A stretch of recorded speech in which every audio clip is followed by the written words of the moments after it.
పొత్తులకు సంబంధించి వైసీపీ దీనిపైన ఎలా అంటే వైసీపీ నేతలు రకరకాల కామెంట్స్ చేస్తున్నారు.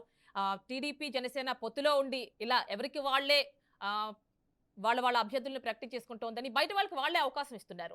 దీనికి సంబంధించి మాట్లాడడానికి ప్రస్తుతం మనకి ఫస్ట్ ఆఫ్ ఆల్ మనం అనలిస్ట్ గారి దగ్గరికి వెళ్దాం. ఆయనే చెప్తారో చూద్దాం. చెప్పండి ప్రసాద్ గారు, ఇప్పుడు దాకా అంత డిస్కషన్ విన్నారు, ఏం చెప్తారు? ఏం చెప్పడం అంటే పొత్తు ధర్మం, సినిమా నటులు మిత్రులు. చెప్పండి ప్రసాద్ గారు. ఇప్పుడు పొత్తులు దాని ధర్మం వర్తిస్తుందా వర్తించదా అనే దగ్గర ఒక ఎయిర్ ఉంది. Air is very clear. 18 మంది మా దగ్గర ఉన్న ఎమ్మెల్యేలకి మేము ఇచ్చుకుంటాం. అలాగే రాజుల్లో జనసేన గెలిచింది కాబట్టి ఆ టికెట్ ఇస్తామన్న దాని మీద 18 + 9 19 175 - 19 మీద పొత్తులు ఉంటాయి. దాన్ని మేము సంయుక్త కార్యాచరణలో అనౌన్స్ చేస్తామని చెప్తే అప్పటికీ ప్రాబ్లం లేదు. కానీ ఇక్కడ all of a sudden out of the box announce చేసిన దగ్గర ఉదాహరణకి మండపేట తెలుగుదేశం కంచుకోట, రాజోలు ఎంత కాదన్నా పవన్ కళ్యాణ్ గారి పార్టీకి గెలిచింది అనుకున్న దగ్గర వాళ్ళు అనౌన్స్ చేసిన దాని మీద ఇవాళ పవన్ కళ్యాణ్ గారి ఒక డైలాగ్ ఓపెన్ చేశారు. వాళ్ళ డిబేట్ సారాంశం అదే. ఆయన మనోవేదన వ్యక్తపరిచిన తర్వాతే దాని మీద మీరు డిబేట్ పెట్టారు. పొత్తు ధర్మం ఎవరెవరు పాటిస్తున్నారో అయినా సరే నేను సంయమనం పాటిస్తున్నాను అని పవన్ కళ్యాణ్ గారు ఆయన ప్రకటించుకున్న విధానంలోనే ఇవాళ డిబేట్ నడుస్తుంది. మోర్ ఓవర్ ఇవాళ ఆయనకి నచ్చలేదన్న విషయం ఇండైరెక్ట్ వెర్షన్లో కమ్యూనికేట్ చేయలేదు. ఏమని కమ్యూనికేట్ చేశాడు? ఇవాళ నా ప్రజెన్స్లో మన ఇద్దరం సంయుక్తంగా అనౌన్స్ చేసి ఉమ్మడి కార్యాచరణ, ఉదాహరణకు ఉమ్మడి మేనిఫెస్టో, తదనంతరం ఉమ్మడి క్యాండిడేచర్ని అనౌన్స్ చేయడం అన్న దగ్గర గతంలో చంద్రబాబు గారు కూడా బీఫామ్ తెల్లారితే ఎలక్షన్ అన్న ముందుకే ఇచ్చేదాకా ఉదంతాలు అందరికీ తెలుసు. వాళ్ళ నరాలు తెగిపోతాను కానీ వాళ్ళ టికెట్లు ఎవరు ముందు ఇవ్వరు.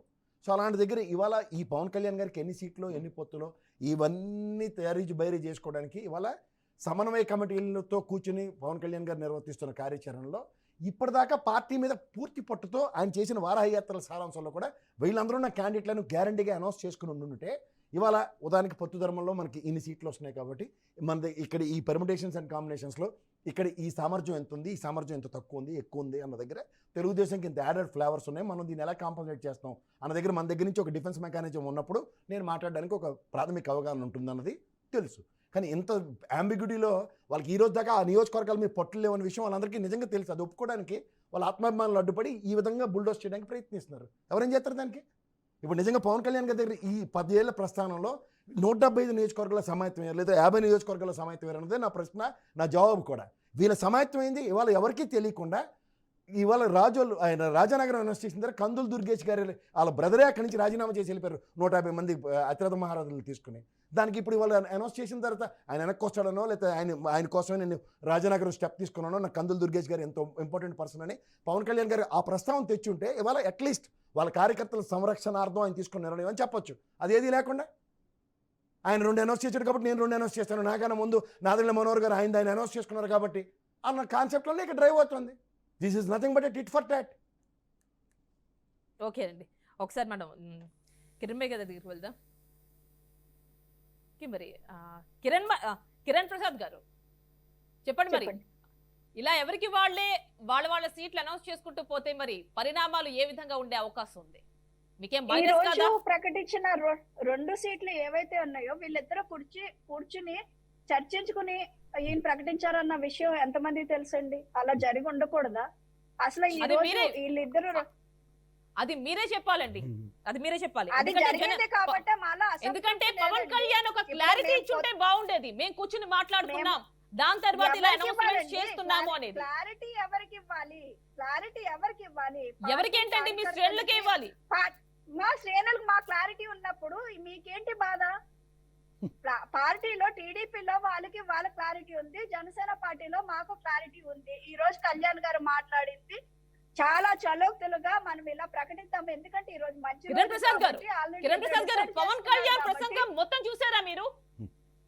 ఏంటండి పవన్ కళ్యాణ్ ప్రసంగం ఈ రోజు మొత్తం చూసారా? ఆ రోజు నేను ఈ రోజు మీటింగ్ లో ఉన్నానండి. నేను మరి ఎలా మాట్లాడగలుగుతున్నారు? ఎలా మాట్లాడుతున్నాం ఏంటండి? ఆయన మీరు చూసారా మీటింగ్? మీరు చూసారా మీటింగ్? విన్నాం, చూడక్కర్లేదు, విన్నాం. చూడకుండా చూసి వింటారు. ఆయన చూడాల్సిందండి, చూడాల్సిందండి. అనలిస్ట్ గారు చూడాల్సింది. విన్నాను నేను, ఇప్పుడు రామచంద్ర గారు ఏం చెప్పారు అవసరం లేదండి. కిరణ్ ప్రసాద్ గారు మీకు కావాలంటే చెప్పండి, మళ్ళీ ఒకసారి ప్లే చేస్తాం ఆ ప్రసంగం మొత్తం. మేము చూసామండి, నేను ఆ మీటింగ్ లో ఉన్నానండి. మరి ఎందుకని పొత్తులకు సంబంధించి పవన్ కళ్యాణ్ బహిరంగంగా మీరు ఇంటర్నల్ గా మాట్లాడుకుని ఉండొచ్చేమో అని ఒక డైలమాలో చెప్తున్నారు. బహిరంగంగా ఎందుకు ఒక నేను అనౌన్స్మెంట్ డైలమాలో చెప్పండి, మీకు కన్ఫర్మేషన్ ఇస్తున్నాను. ఇద్దరు అధినేతలు కూర్చుని ఆల్రెడీ వాళ్ళు 2 అనౌన్స్ చేస్తారు కాబట్టి ఈ రోజు మంచి రోజు కాబట్టి ఇద్దరు మనం కూర్చుని కూడా అనౌన్స్ announce చేస్తే చేద్దాము. వేరేంటి, ఎవరికి వాళ్ళే సెపరేట్ గా చేస్తున్నారు కదా. అది ఇక్కడ ఇప్పుడు point. మీకు వచ్చినప్పుడు వాళ్ళు 8 సభలు ప్లాన్ చేస్తున్నారమ్మా, ఇప్పటికి సభలకే దిక్కులేదు. రాష్ట్రంలో వేరే సమస్య లేదా అని అడుగుతున్నాము. రాష్ట్ర ప్రభుత్వంలో ఇన్ని సమస్యలు ఉండగా ఈ రోజు దీని మీద ఎందుకు ఇంత సమస్యల చర్చ మీద అని మీరే అడుగుతున్నాము. పోరాడుతున్నారు. ఇప్పుడు రాష్ట్రంలో ఇన్ని సమస్యలు ఉంటే మీరు వేరే ఈ రోజు అంగన్వాడీ కార్యకర్తలు ఇన్ని రోజులుగా మీకు దీక్షలు చేస్తుంటే సమ్మె చేస్తుంటే ఎందుకు కథలు రాలేదు? అలాగే అయిపోయింది కదా, పారిశుద్ధ సమస్య అయిపోయింది కదా కార్మికులు సమ్మె చేస్తున్నారు, మీకు ప్రభుత్వం మీద ఎటువంటి మీకు ఇది లేదు అని అనుకుంటే వాళ్ళందరూ ఎందుకు బయటకు వచ్చి నిరసన గలా నిప్పుతున్నారు? టీచర్స్ కి ఈ రోజుకి కూడా జీతాలు పడట్లేదు, సరిగ్గా ఉపాధి లేదు, విద్యార్థులకు సరైన సౌకర్యాలు లేవు, మౌలిక సదుపాయాలు అన్న రోడ్లు సరిగ్గా లేవు. ఇన్ని సమస్యలు ఉండగా ఎంతసేపు మీ కిరణ్ ప్రసాద్ అందరి గారు. చూపు కూడా వైసీపీ కిరణ్ ప్రసాద్ గారు, సో ఇవన్నీ చూసే చెప్పండి. కదా మీరు పొత్తులో ఉంటేనే ఒక న్యాయం Yes, చేయగలుగుతాము అని ఇవన్నీ చెప్పి పొత్తులోకి ఉంటేనే ఈ వెళ్ళారు. దుర్మార్గపు పాలన అంతమొందించాలంటేనే సో అందుకోసమే పొత్తు గురించే మాట్లాడుతున్నామండి. అందుకోసమే వెళ్లాల్సి వచ్చిందండి పొత్తుకి. ఈ ఏదైతే వైసీపీ విముక్త ఆంధ్రప్రదేశ్ ఉన్నదో దాని దిశగానే ఈ రోజు పొత్తుకు వెళ్లాల్సి వచ్చింది తప్ప అధికార దాహంతో అయితే కళ్యాణ్ గారు పొత్తు పెట్టుకోలేదండి. అంటే పవన్ కళ్యాణ్ ప్రసంగం ద్వారా కొంచెం అయితే కన్ఫ్యూజన్ క్రియేట్ చేశారండి మీరు. పార్టీ శ్రేణులు లో కావచ్చు, రాష్ట్రంలో ఎవరికి కావచ్చు. కన్ఫ్యూషన్ అండి? వైసీపీ గవర్నమెంట్ అంటే పొత్తుకు సంబంధించి ఏంటి పొత్తులో ఉన్నారా వీరిద్దరు అనిపించేలాగా చేశారు. మేము పొత్తులోనే ఉన్నామండి, పొత్తులోనే ఉన్నాము. అవి ఇద్దరు కూడా సమన్వయంతోనే ఈ రోజు 2 సీట్లు ఏదైతే ఉన్నాయో రాజానగరం అలా అనిపించట్లేదండి ఈ రోజు ప్రసంగం చూస్తే. మేమేం చేయలేమండి, మీకు అనిపించట్లేదండి. మాకు కాదండి, పార్టీ శ్రేణులకి గ్రౌండ్ పార్టీ శ్రేణుల్లో లేని అసంతృప్తి మీకెందుకు అని అడుగుతున్నాం మేము. మేడం చెప్పండి. పొత్తులో ఎవరెవరు ఉన్నారు మేడం? టీడీపీ జనసేన ఉంది, జనసేన బీజేపీ ఉంది. టీడీపీ జనసేన ఉంది. ప్రసాద్ గారు, మీరు మాట్లాడినప్పుడు నేను మాట్లాడలేదు. జనసేన బీజేపీ పొత్తు గురించి చెప్పండి ఫస్ట్. మేము మా టీడీపీ మా జనసేన గురించి మేము మాట్లాడుతున్నాం సార్. మీ ప్రసాద్ గారు, నా మాట కంప్లీట్ అవనివ్వండి. టీడీపీకి జనసేనకి లేని అభ్యంతరం ఎవరికి ఉంది? వైసీపీ నాయకులకా?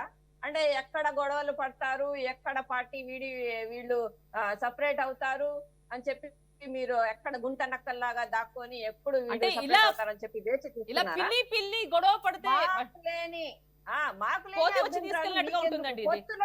పొత్తులో ఉన్నారు కాబట్టి డిక్లేర్ చేశారండి. అది మీరు ఉన్నారా లేదా అని చెప్పి మీరు ఎలా చెప్పగలుగుతారు?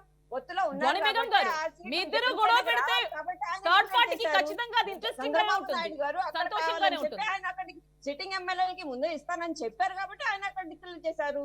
అంటే మా ఇద్దరి మధ్య గొడవలు పెట్టి మీరు పక్క నుంచి గుండె నక్కల్లాగా ఈ వైసీపీ నాయకులు ట్వీట్ చేసి ఇలాంటి ఒక చిన్న మాటని ఓ రాద్ధాంతం చేసేసి ప్రజల ముందు తీసుకురావాలని చూస్తున్నారా?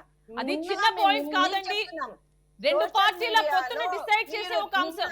కాంగ్రెస్ పార్టీని కూడా మీరు కలుపుకుంటున్నారా అని చెప్పేంత అంటే సోషల్ మీడియాలో మీరు ఏనా చెప్పేయండి, ఆంధ్ర రాష్ట్ర ప్రజలందరూ చూస్తూ ఉండిపోతారు అనుకుంటున్నారా? వాళ్ళకేం అర్థం కాదనుకుంటున్నారా? జోని బేగం గారు, క్లియర్ గా ఒక స్టేట్మెంట్ ఇవ్వాలండి, లేకపోతే మీ పార్టీ కావచ్చు, జనసేన పార్టీ శ్రేణులు కావచ్చు, చాలా కన్ఫ్యూజన్ లో ఉన్నాయి. మీరు అవునన్నా కాదకపోయినా రేపు ఫిబ్రవరిలో ఫస్ట్ వీక్ లో ఎలాంటి కూడా లేవు అని చెప్పి డిక్లరేషన్ వస్తుంది మా పార్టీ తరఫున. ఎలాంటి అభ్యంతరాలు లేవు, మేము అందరం కలిసికట్టుగానే ఉన్నాం, మేమిద్దరం కలిసికట్టుగానే ఉన్నాం. ఈ రాష్ట్ర ప్రభుత్వాన్ని గద్దె దించే లైన్ లోనే ఉన్నాం. మీరు సీట్లు మార్చుకోండి, ఎమ్మెల్యేలని మార్చుకోండి, మీరు ఎన్ని ట్వీట్లు చేయాలనుకున్నారో చేసుకోండి. ఈ 2 నెలలే మీ దగ్గర టైం ఉంది. అది కూడా నిన్న మీరు మాట్లాడిన భాషలోనే మేము చెప్తాము. మీరు సరెండర్ అవడానికి ఎంత దగ్గరలో, ఎంత నిరుత్సాహంగా ఇంకా నేను దిగుతానని చెప్పి మీ నోటి నుంచే మేము చెప్పించాము. ఆ మాట విషయాన్ని మీరు కూడా గుర్తు పెట్టుకోవాలి. 175 వై నాట్ 175 అన్న మీరే ఏం చేస్తారు అని చెప్పి ఇలాగా మీరు ప్రసంగాల్లో మాట్లాడిన మీరే నిన్న జోని బేగం నేను దిగిపోవడానికి రెడీగా ఉన్నానని జోని బేగం గారు, వైసీపీ 175 వై నాట్ 175 అంటుంది. అదే విధంగా మీరు కూడా 100కి 100% సీట్స్ మావే అంటున్నారు పొత్తులో. మరి అలాంటి అలాంటి 175 మేము కూడా మీకు జీరో ముఖ్యమంత్రి చేసేస్తాం మేము. ఓకే, ఆ 175 లో మహిళలకి ఎంత అవకాశం ఇస్తున్నారు మీ పొత్తులో? టీడీపీ కావచ్చు, జనసేన కావచ్చు, మీరు ఇంత గట్టిగా మాట్లాడుతున్నారు కదా, మహిళల స్థానం ఏంటి అందులో? ఎందుకంటే పురుషుల కంటే మహిళల సంఖ్య చాలా ఎక్కువ కనిపిస్తుంది ఇక్కడ. టీడీపీ పార్టీ మహిళలని గుర్తించే పార్టీ మన టీడీపీ పార్టీ. కొద్దిగా ఓపిక పట్టండి, మొత్తం క్లియర్ గా వస్తుంది. మహిళలకి ఎంత శాతం, జనసేనకి ఎంత, మొత్తం కూడా క్లియర్ గా మనం రాజకీయంగా మన డిక్లరేషన్ మన నారా చంద్రబాబు నాయుడు గారు చెప్తారు, మేము జనసేన గారు చెప్తారు, మా పవన్ కళ్యాణ్ గారు కూడా చెప్తారు. ఇద్దరు కలిస్తే మహిళలకి ఎన్ని సీట్లు ఇస్తారు, జనసేనకి ఎన్ని సీట్లు, టీడీపీకి ఎన్ని, మొత్తం కూడా డిక్లరేషన్ వస్తుంది. మీరు కొద్దిగా వెయిట్ చేయాలి. ఆంధ్ర రాష్ట్ర ప్రజలందరూ ప్రతి విషయాన్ని గమనిస్తున్నారు. మీరు ఇంత మాట్లాడుతున్నారు కదా, చెప్పండి. ఇంత మాట్లాడుతున్నారు కదా, మీకు ఎలాంటి ప్రాధాన్యత దక్కుతుంది అక్కడ? నేను జనసేన పవన్ కళ్యాణ్ గారు చెప్పినట్టు మేము పార్టీ కోసం కష్టపడే నేను తెలుగు ఒక కార్యకర్తనండి. ఓకే, నా ప్రాధాన్యత ఏముందో అని చెప్పి మా నాయకుడు గారు మాకు చెప్తారు. నా ప్రాధాన్యత గురించి నేను చెప్పకూడదు, మా నాయకుడు చెప్పినప్పుడు మీరే వింటారు.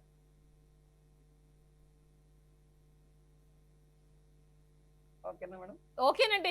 ఓకేనండి. మహిళల్ని ఉపయోగించుకుంటున్నారు, తర్వాత పక్కన పెట్టేస్తున్నారు ఏ పార్టీ అయినా గానీ.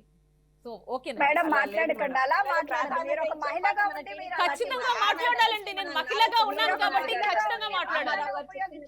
మీరు ఒక మహిళగా ఉండి, రామారావు మీరు ఒక మహిళగా ఉండి చూడాలి మాట్లాడుకోవాలి. అంటే నాకు ఒక ఇంట్రెస్ట్ ఉంటుందండి. మహిళగా అంటున్నారు కదా, మీకు నాకు ఒక ఇంట్రెస్ట్ ఉంటుంది. మీరు మహిళలకి మహిళగా ఎంత ఉండి పెద్ద పీట మహిళగా వేస్తున్నారు అన్న మాటే మీరు మాట్లాడద్దు. సారీ, మీరు ఆ మాటే మాట్లాడద్దు. ఇప్పుడు మాకు లేదండి, interest ఉంటే ఖచ్చితంగా అది మహిళలకి aspirant గా- సముచిత స్థానం దక్కాలి ఏ ఖచ్చితంగా- పార్టీలోనేనా.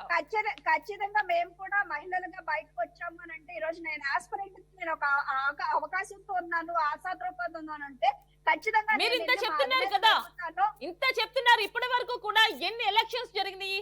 మరి ఎప్పుడైనా పార్లమెంట్ లో మేడం, కావచ్చు, అసెంబ్లీలో కావచ్చు, ఎంతమంది మహిళలు కూర్చున్నారండి? ఎంతమంది కాదు కూర్చున్నారు? మేడం. అది 33% రిజర్వేషన్ అన్నది ఇప్పుడు బిల్లు పాస్ అయిందండి. ఎన్నో సంవత్సరాల నుంచి ఫైట్ చేస్తే బిల్ 33% పాస్ అవడం పాస్ రిజర్వేషన్ అవ్వకపోవడం అన్నది ముఖ్యం కాదండి. రాజకీయ లబ్ధి కోసం కాదు మేడం, చట్టసభలో అన్యాయంపై పోరాడుతున్నాం. మేము అన్యాయంపై పోరాడుతున్నాం, రాజకీయ లబ్ధి కాదు మేడం. ఈ మాట రాజకీయ లబ్ధి కాదండి, రాజకీయ స్త్రీలకు కాదు. సముచిత స్థానం కావాలి. అంటే 33% రిజర్వేషన్ బిల్ పాస్ అయితేనేనా మహిళలకి స్థానం కల్పించేది ఎక్కడైనా? అంటే అలా ఏం చట్టసభలో లేదు మేడం. 33% రామారావు గారు రిజర్వేషన్ పార్టీ అన్నది ఇప్పటికే అయ్యింది. స్థాపించిన దగ్గర నుంచి కూడా, రామారావు గారు పార్టీ స్థాపించిన దగ్గర నుంచి కూడా ఈ రోజు వరకు మహిళలకి ప్రాధాన్యత ఇచ్చే పార్టీ అంటే టీడీపీ పార్టీ. ఇప్పుడు మన జనసేన నాయకులు పవన్ కళ్యాణ్ గారు అని చెప్పి గుర్తు పెట్టుకునే స్థాయిలో అది ఈ రోజు రిజర్వల్ చరిత్ర కావాలి కదండి, మిగిలిపోతుంది. బయటకు కనిపించాలి కదా, బయటకు ఈ కనిపించాలి రోజు కదండి. ఈ రోజు కళ్యాణ్ గారు చూసుకుంటే చిన్న క్షేత్ర స్థాయి నుంచి పెద్ద స్టేట్ వైడ్ కమిటీలు వేసేటప్పుడు ప్రతి చోట కూడా మహిళలకి ఎప్పుడు పెద్దపీట వేస్తూనే ఉన్నారు.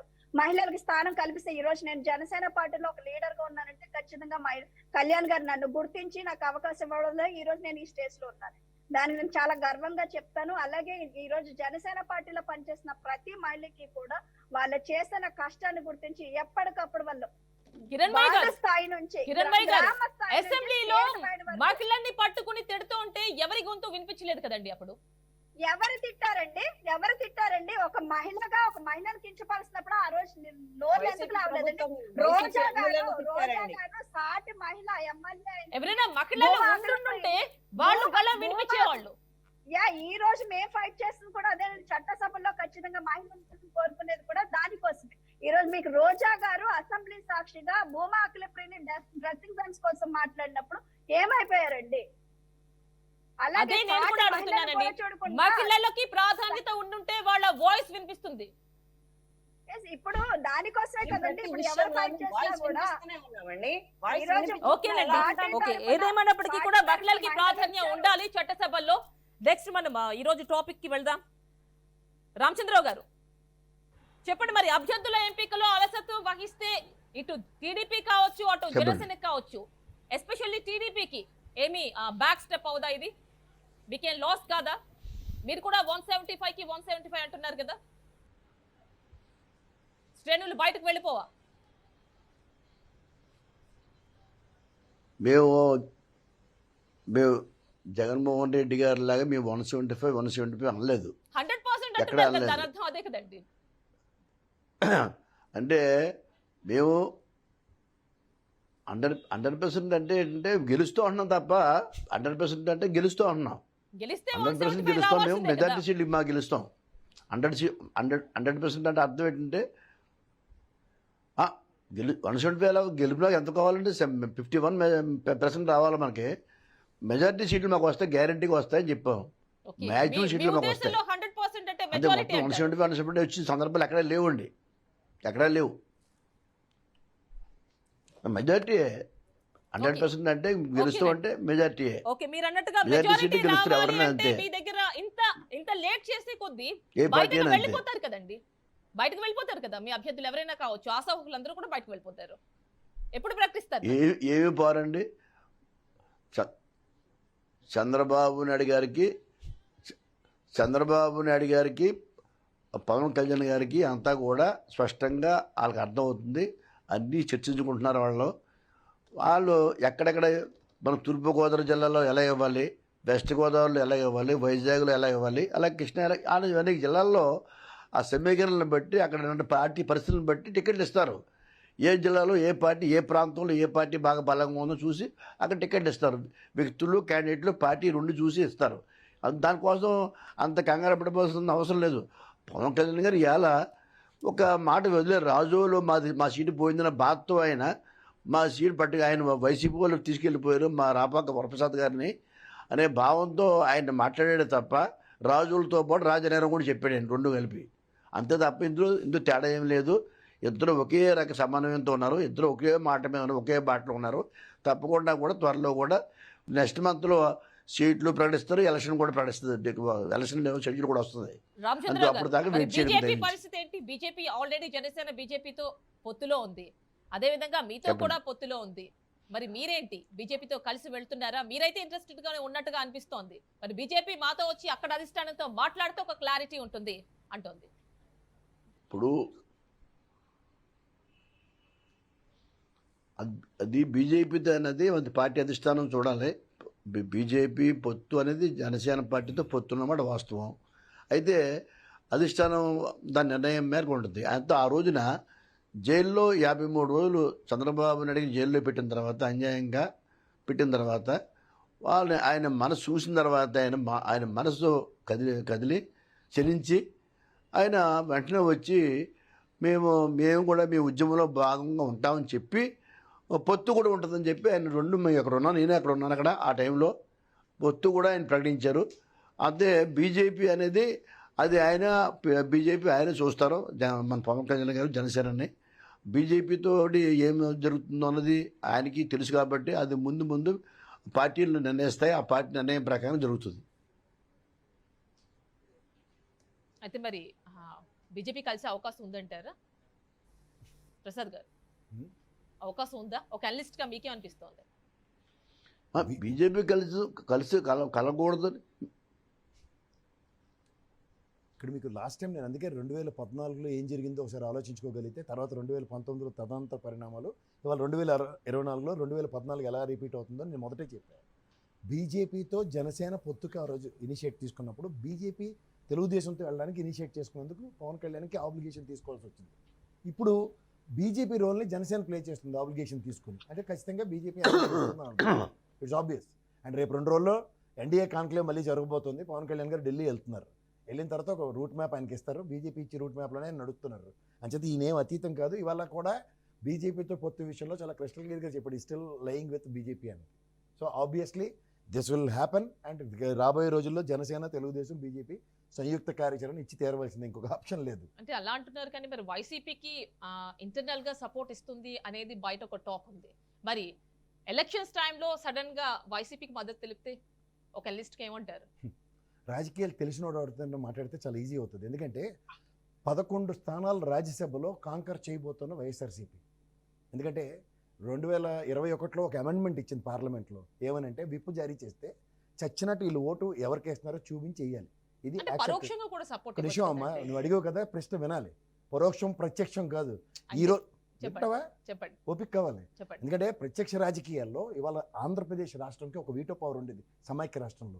మన ఎడగొట్టిన తర్వాత this the first ever time మన రాష్ట్రానికి రాజ్యసభ పక్షంగా ఒక వీటో పవర్ వస్తుంది. దాంట్లో 11-11 ఒక వైఎస్ఆర్సీపీకి కాంకర్ అయితే రాబోయే రోజుల్లో ఎన్డీఏ గవర్నమెంట్ రానివ్వండి, అయితే కాంగ్రెస్ గవర్నమెంట్, యూపీఏ గవర్నమెంట్ రానివ్వండి, 3వ ప్లేస్లో ఉన్న మన ఆంధ్రప్రదేశ్ రాజ్యసభ సభ్యులతో ప్రతిదీ బిల్లులు ఫ్లోర్ మేనేజ్మెంట్తోనే జరుగుతున్నాయి రాజ్యసభలో. అంటే మనం శాసించే స్థాయిలో ఉండబోతున్నాం. This the rarest phenomena. ఇందాక చూడండి 100 గెలుస్తూ ఉన్న దగ్గర this is what is going to happen in the history of ఆంధ్రప్రదేశ్లో. సమైక్య రాష్ట్రం తీసుకోండి, ఏదైనా తీసుకోండి, 0 representation as far as Telugu Desam is concern in Rajya Sabha. అంచేత ఈ రాజకీయ పరిణామాలు ఎలా సంతరించుకుంటున్నాయో ఆ ప్రాథమిక అవగాహనలు ఉంటే చాలా ఈజీ ఉంటాయి. ఇవాళ పార్లమెంట్కి 303 గెలిచిన నరేంద్ర మోడీని ఎవరు ఏం చేయలేని నిస్సాయ స్థితి. ఇవాళ కాంగ్రెస్ ఎగరేసుకుని మన దగ్గరికి వచ్చి ఈరోజు విభజన హామీల్లో ఈ వెంకయ్యనాయుడు మనకు ఆ రోజు ఫ్లోర్ ఆఫ్ ద హౌస్లో నిలబడి మనకు చేసిన దాష్టికం మర్చిపోతే అరుణ్ జైట్లీను 10 సంవత్సరాలు మేము వచ్చేస్తామని చెప్పి పేపర్ పెట్టనివ్వలే. దానికి ఎవడు ప్రశ్నించుకుంటే వాళ్ళు పద్మభూషణ్ తీసుకోగలిగాడు ఆయన. ఎక్కడ మనం ఎక్కడ జరుగుతున్నాం? ఇలాంటి జరుగుతున్న రాజకీయ పరిణామాల్లో వివక్షకు గురవుతుంది ఎవరంటే రాష్ట్రం. ఇందాక నువ్వు ఏదో సామెత చెప్పొచ్చుడు, 2 పిల్లులు కొట్టుకుంటే కోతి ఆనందం చూసినట్టు ఈ 2 పిల్లులు ఇక్కడ ఉన్న ప్రాంతీయ పార్టీలు కొట్టుకుంటుంటే కోతి అని బీజేపీ రచ్చ చూస్తుంది ఇక్కడ. దీనివల్ల రాష్ట్ర ప్రయోజనం ఒక్కటి కూడా పరిరక్షించబడట్లే. విభజన హామీలు ఇవాళకి కూడా ఒకటి గ్రౌండ్ సంతరించుకోవట్లే. 25కి 25 గెలిచినా 24 మంది రాజీనామా చేయడం. బీజేపీ 25 గెలిస్తే మేము అక్కడ కొట్లాడి తీసుకొస్తామని వైసీపీ అంది. మరి ఏం చేసింది? ఏం చేయాలి? అది కొంచెం ఏం చేయాలో చెప్తే వింటే అర్థం మీలో కొంచెం అసహనం ఉంది. ఖచ్చితంగా అసహనం ఉంటుంది. ఎందుకంటే విషయం తెలియకుండా మాట్లాడితే నాకు చాలా కోపం వస్తుంది. ఎందుకంటే 24 మంది హరిబాబు తప్ప మిగిలిన అందరూ రాజీనామా చేసాం. రాజీనామా చేసిన తర్వాత తదనంతరం 25 ఆప్షన్ ఎక్స్ప్లోర్ చేస్తూ 3 రాజ్యసభలో పార్లమెంట్కి తెలుగుదేశం తరఫున 22 మంది వైఎస్ఆర్సీపీ గెలిచిన తర్వాత కూడా పార్లమెంట్ సెక్షన్స్ జరుగుతున్నప్పుడు ఏమవుతుందో ఒకసారి గమనించండి. ప్రతి విషయం ఇరు పార్టీలు అడుగుతున్నాయి. మన విభజన హామీల్లో, విశాఖ రైల్వే డివిజన్లో పాలసీ మ్యాటర్ని తప్పించుకుని పారిపోతున్నారు, ఇంక్లూడింగ్ స్టీల్ ప్లాంట్ విషయంలో. స్టీల్ ప్లాంట్ విషయంలో పల్లా శ్రీనివాసరావు గారు నిరాదీక్ష మీకు జ్ఞాపకం లేదా? అయితే విజయసాయి రెడ్డి గారు పాదయాత్ర జ్ఞాపకం లేదా? తదనంతరం పవన్ కళ్యాణ్ గారి ప్రసంగాలు అక్కడ జ్ఞాపకం లేవా? అంటే ప్రతి పార్టీకి వైజాగ్ స్టీల్ ప్లాంట్ పరిరక్షించడానికి చిత్తశుద్ధి. మరి అన్ని పార్టీలకి వైజాగ్ స్టీల్ ప్లాంట్ ని పరిరక్షించడం వాళ్ళ ప్రధాన ఉద్దేశం అయినప్పుడు ఎవరు కూడా మరి ఎందుకు సాధించలేకపోతున్నారు? మీరు ఒక అనలిస్ట్ గా మీరు న్యూట్రల్ గా చెప్పండి. ఇప్పుడు న్యూట్రల్ గానే చెప్తున్నాను కదా, చెప్పండి. అసహనం లేకుండా చెప్పండి. అసహనం నాకు ఖచ్చితంగా ఉంటుంది. ఎందుకంటే విషయం తెలియనప్పుడు నాకు చాలా చికాకు వస్తుంది. ఎందుకంటే మీరు తెలియచెప్పండి. మరి మధ్యలో ప్రశ్నించకు, వినాలి వివరణ. ఇవాళ మనకి పవరు పార్లమెంట్లో 25 సంపాదించుకోవడం కాదు, తెలుగుదేశం అయినా వైఎస్ఆర్సీపీ అయినా. పవర్ రాజ్యసభలో ఉంటేనే ఫ్లోర్ మేనేజ్మెంట్ జరిగి ప్రతి బిల్లు పాస్ అవుతుంది. ఇవాళ రాష్ట్ర ప్రయోజనాలు పణంగా పెట్టే పరిస్థితిలో ఇవాళ పార్లమెంట్కి 25 మంది ఒక పార్టీ గెలిచినా అవుట్కమ్ ఏమి ఉండదు. అంచేత రాజ్యసభలో ఎప్పుడైతే వీటో పవర్ వస్తుందో ఆ వీటో పవర్తో మన రాష్ట్ర ప్రయోజనాలు పరిరక్షించడానికి ఒక సువర్ణ అవకాశం రాబోతుంది. ఇప్పుడు కూడా వీళ్ళు ఇదే పని చేశారంటే ఇంకా ప్రాంతీయ పార్టీలకి ఒక దండం, వీళ్ళు జీవితాంతం రాజకీయ పార్టీల్లో నేషనల్ పార్టీలకి దాసోహం చేయడానికి ఉన్నాయన్నది మాత్రం తేటతెల్ల అవుతుంది ప్రజలకి. ఎందుకంటే ఇప్పుడు బలవంతుడుగా ఉన్న 22 స్థానాలతో ఉన్న పార్లమెంట్కి వెళ్ళిన వాడు కూడా రాష్ట్ర ప్రయోజనాలు పరిరక్షించలేకపోతున్నాడు. గతంలో ప్రత్యేక హోదా కోసం ప్రతి రాష్ట్రంలో ఉన్న ప్రతి ముఖ్యమంత్రిని తీసుకొచ్చి 13 ధర్మపోరాట దీక్షలు 13 జిల్లాల్లో తీసిన దగ్గర దేశమందరినీ కన్విన్స్ చేయగలిగారు, కానీ బీజేపీని కన్విన్స్ చేయాలని నిస్సహాయ స్థితి బీజేపీ తెలుగుదేశం పార్టీది. తదనంతరంలో బీజేపీ వాడు తప్ప మిగిలిన అందరూ రాజీనామా చేశారు రాష్ట్ర ప్రయోజనాల కోసం. అయినా సరే పరిరక్షించినప్పుడు మన వీటో పవర్తోనే మనం సాధించుకోగలం. గతంలో కూడా ఈ రోజు దాకా చరిత్రలో అది జరగలేదు, జరగబోతుంది. కాబట్టి వెయిట్ చేయాలి. అంతకని టీడీపీ రాజీనామాల విషయానికి వచ్చింది కాబట్టి ఇక్కడ వైసీపీ ప్రతిపక్షంలో ఉన్నప్పుడు వాళ్ళు ఏం చెప్పారు? వాళ్ళు రాజీనామా చేశారు. హరిబాబు తప్ప, బీజేపీ హరిబాబు విశాఖపట్నం ఎంపీ తప్ప తెలుగుదేశం వైఎస్ఆర్సీపీ అందరూ రాజీనామా చేశారు. అంటే పెద్దలు రామచంద్రరావు నేను అడగండి, ఇప్పుడు ఎందుకు చేయట్లేదు? ఎందుకు చేయాలి? మళ్ళీ వాళ్ళని గెలిపిస్తాం కదా. ఏమైనా తెలివిందా? మనం గెలిపించింది మళ్ళీ వైఎస్ఆర్సీపీ కాకపోతే తెలుగుదేశం గెలిపిస్తాం. ఆ 25 మంది ఏం చేయలేరు. ఆ రోజు ఎందుకు రాజీనామా చేశారు? ఈ రోజు ఎందుకు చేయట్లేదు? నేను చెప్తుంది అదే కదమ్మా. 25 మంది ఉన్న దగ్గర 24 మంది రాజీనామా చేస్తే తెలుగుదేశం వైఎస్ఆర్సీపీ వాళ్ళు, ఇవాళ 22 మంది వైఎస్ఆర్సీపీ గెలిచినా వాళ్ళు ఏం చేయలేకపోతున్నారు. పార్లమెంట్లో ఫ్లోర్ ఆఫ్ ద హౌస్లో మనం ఏం చేయలేకపోతున్నాం. రాజ్యసభలో వీటో పవర్ తెచ్చుకుంటేనే ఏదైనా చేయగలం అన్నది సారాంశం. అది కాకుండా మళ్ళీ రాజీనామా చేస్తే ఏమవుతుంది? మళ్ళీ ఎలక్షన్లే నువ్వే ఈసారి కడుపు మంటతో వైఎస్ఆర్సీపీకి బదులు తెలుగుదేశంకి వేస్తున్నట్టు, తెలుగుదేశం బదులు వైఎస్ఆర్సీపీకి వేస్తున్నట్టు. ఇంకో ఆల్రెడీ లేవు కదా. లేదు, మీరు చెప్పిందే మీరు డివేట్ అయిపోతున్నారు.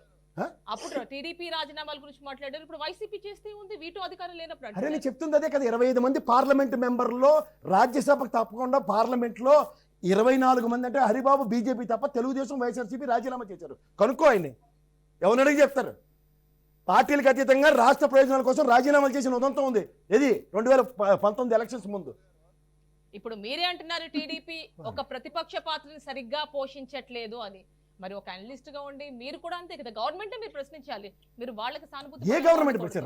రాష్ట్ర ప్రయోజనాలు ఇవ్వాల్సింది విభజన హామీలు ఆనాటి కాంగ్రెస్ ప్రభుత్వం విభజిస్తే మీకు జ్ఞాపకం ఉందో లేదో, బీజేపీ వాజ్పేయి గారి ఆయనలో 3 రాష్ట్రాలు విభజిస్తే గొప్పపెట్టల్లా కాపాడింది కాంగ్రెస్. ఏది ఛత్తీస్గఢ్, ఉత్తరాఖండ్ ఇట్లని. ఇక్కడ మన ఆంధ్రప్రదేశ్ని తెలంగాణ ఎడదీసిన తర్వాత ఈ 10 సంవత్సరాల్లో 2 రాష్ట్ర ప్రయోజనాలు ఈ బీజేపీ పార్టీ ఏమైనా చేసిన దాని దగ్గర కాంగ్రెస్ ఎక్కడ ప్రశ్నించిందా? అంటే ఎప్పుడు మీరు ఒకటి గమనించాలండి, వైసీపీ ఎప్పుడు కూడా వాళ్ళ మంత్రులు కావచ్చు, ఎమ్మెల్యేలు కావచ్చు, ఎవరు కూడా బీజేపీకి వ్యతిరేకంగా ఒక్క మాట కూడా మాట్లాడరు. ఎందుకు ఎక్కడ ఎందుకు భయమా? మిగిలిన పార్టీస్ మాట్లాడుతున్నాయి ధర్మ పోరాట దీక్షలు తీసి 13 ధర్మ పోరాట దీక్షల వరకు ఓకేనండి. ఒక్కటి కూడా వ్యతిరేకించింది బీజేపీ. తెలుగుదేశం వాళ్ళు ఒక్క మాట మాట్లాడిన ఉదంతో చెప్ప ఏం మాట్లాడారు? ఇవాళ రాష్ట్ర ప్రయోజనాలు పరిరక్షించవలసిన 2 ప్రాంతీయ పార్టీలు ఏమి చేయని నిస్సాయ స్థితిలో కనబట్టలేదా?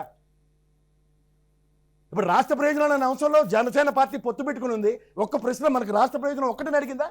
పొత్తుకేయలేరు కదా జనసేన పార్టీ. ఇదెందుకు అడగారు? మరి ఎంపీలందరూ కూడా స్పెషల్ ఫ్లైట్ వేసుకుని వెళ్ళిపోయారు కదా కలవడానికి. ఎవరిని? నిమ్మగడ్డ ప్రసాద్ అరెస్ట్ కోసం. ఏ నిమ్మగడ్డ ప్రసాద్ అరెస్టు దేనికి సంబంధం పెట్టి మాట్లాడుతున్నారు? లేదండి, ఇప్పుడు ఏ ఎంపీలు వెళ్ళారు అక్కడ? దానికి లాబింగ్ చేసిందంతా బీజేపీ, తెలుగుదేశం నుంచి వెళ్ళిన పారాచూట్ బ్యాచ్. ఎవరు? కామినేని గారు, నెక్స్ట్ ఎవరు? సుజనా చౌదరి, ఇలాంటి వాళ్ళు అందరూ. ఇప్పుడు రాష్ట్ర ప్రయోజనాలు వేరు, నిమ్మగడ్డ అరెస్ట్ వేరు. రాష్ట్ర ప్రయోజనాల గురించి నేను మాత్రం నిమ్మగడ్డ అరెస్ట్ ప్రయోజనాల కోసం ఇదే నిమ్మగడ్డ అరెస్టులు అయిపోయిన తర్వాత ఒక్కరు కూడా జనసేన పార్టీ, ఎంపీలందరూ వైఎస్ఆర్సీపీ, తెలుగుదేశం కూడా నామినేషన్ అయిన దగ్గర యునానమస్గా అయితే ఒక్క పొరపచ్చులు లేకుండా బ్రహ్మాండంగా ఎలక్షన్ జరిగిందని చెప్పింది కూడా నిమ్మగడ్డే కదా. కాదండి, అరెస్ట్ కోసం అయితే 23 మంది ఆ ఫ్లైట్ వేసుకుని వెళ్ళిపోతారు. కాకపోతే రాష్ట్ర ప్రయోజనాలు వచ్చేసరికి ఒక్కళ్ళు కూడా మాట్లాడరు అనమాట. నేను అందుకే చెప్తున్నానమ్మా, పార్లమెంట్ సెక్షన్లో స్టీల్ ప్లాంట్ అంశం మాట్లాడితే పాలసీ మ్యాటర్, ఓకేలేండి, ఓకే. వైజాగ్ రైల్వే జోన్ గురించి మాట్లాడితే అది కనీసం లిస్ట్ అవుట్ దాంట్లో లేని దగ్గర ప్రశ్నించబడితే మళ్ళీ ప్రశ్నకి డివేట్ అవుతోందండి. నేను అడిగింది ఒకటి, మీరు ఇంకొక డివియేషన్ వస్తుంది ఇందులో. ఓకే, పొత్తుల గురించే మాట్లాడతాం మనం. ఓకేనండి, కిరణ్ భాయ్ గారు మీరే చెప్పాలి. చెప్పండి. మరి ఆశావకులకు ఒక క్లారిటీ ఇవ్వకుండా ఏం చెప్తామండి? ఎవరికి వాళ్ళే అభ్యర్థులు ఏకపక్షంగా డిబేట్ అవుతుంటే చర్చలు జరుగుతుంటే మేము ఎందుకున్నామో మాకే అర్థం కావట్లేదు. మీ వాయిస్ మీరు వినిపించండి. మా వాయిస్ వినిపిస్తున్నాం కదండి. ఇప్పుడు ఆయన మాట్లాడుతున్నప్పుడు శాంతం మేము వింటున్నాము. మేము మాట్లాడేటప్పుడు మళ్ళీ వస్తూనే ఉంటున్నారు, అడ్డుపడుతూనే ఉంటున్నారు. లేదు, మీరు మాట్లాడండి. ఆయన మాట్లాడారు కదా, ఆయన వర్షన్ ఆయన మాట్లాడారు, మీ వర్షన్ మీరు ఏం క్లారిటీ కావాలి మీకు? ఏం క్లారిటీ కావాలి? ఇప్పుడు ఆశావకులకి ఒక క్లారిటీ కావాలండి, నాకు కాదు. ఆశావకులకి అది పార్టీలో చూసుకుంటారు, అధినేత చూసుకుంటారు కదండి. ఇప్పుడు అధినేత చూసుకుంటారు కదా. ఈ రోజు వై నాట్ 175 అన్న జగన్మోహన్ రెడ్డి ఈ రోజు ఇన్ఛార్జీలు మార్చుకుంటూ, సిట్టింగ్ ఎమ్మెల్యేలు మార్చుకుంటూ వెళ్తున్నారు. దేనికోసం వెళ్తున్నారు? ఎందుకోసం వెళ్తున్నారు? ఇప్పుడు గవర్నమెంట్ లో ఉన్నారు, 151 ప్లేసెస్ వచ్చాయి, ఎమ్మెల్యేలుగా ఉన్నారు, మంత్రులుగా ఉన్నారు. దేనికోసం అని ఈ రోజు సిట్టింగ్ ఎమ్మెల్యే ఆ రోజు 2019లో మీరు చూసుకుంటే జగన్మోహన్ రెడ్డి గారి ఇంటర్వ్యూ చూసుకుంటే ఎమ్మెల్యేలు ఏం చేస్తారు, ఎమ్మెల్యేలు ఏముంటుందో, ఇళ్ల పట్టా ఇవ్వగలుగుతారా, ఏం చేయగలుగుతారు అన్నారు. ఓకే, సీఎం ఒక్కళ్ళే మెయిన్ అని అన్నారు, ముఖ్యమంత్రి స్థానం మాత్రమే మెయిన్ అన్నారు. మరి ఈ రోజు ఇక్కడ నియోజకవర్గంలో వ్యతిరేకత వస్తుంటే అక్కడ ఎమ్మెల్యే పరిస్థితి ఏమున్నది? ఎందుకని ఎమ్మెల్యేలు మారుస్తున్నారు? మీరు అభివృద్ధి చేయనప్పుడు, మీరు ఎమ్మెల్యేలు చేయనప్పుడు మరి ఫస్ట్ ఇయర్ లోనే మీరు ఎందుకు ఈ రివ్యూలు పెట్టలేదు? ఈ రోజు అడుగుతున్నారు కదా. ఇప్పుడు గవర్నమెంట్ లో ఉన్నారు, నిజంగా మీరు 150 స్థానాలు సంపాదించుకుని మీరు రాష్ట్ర అభివృద్ధి చేస్తుంటే, రాష్ట్ర సంక్షేమం చూసుకుంటే ఈ రోజు టీడీపీ జనసేన పొత్తు పెట్టుకోవాల్సిన అవసరం లేదు కదా.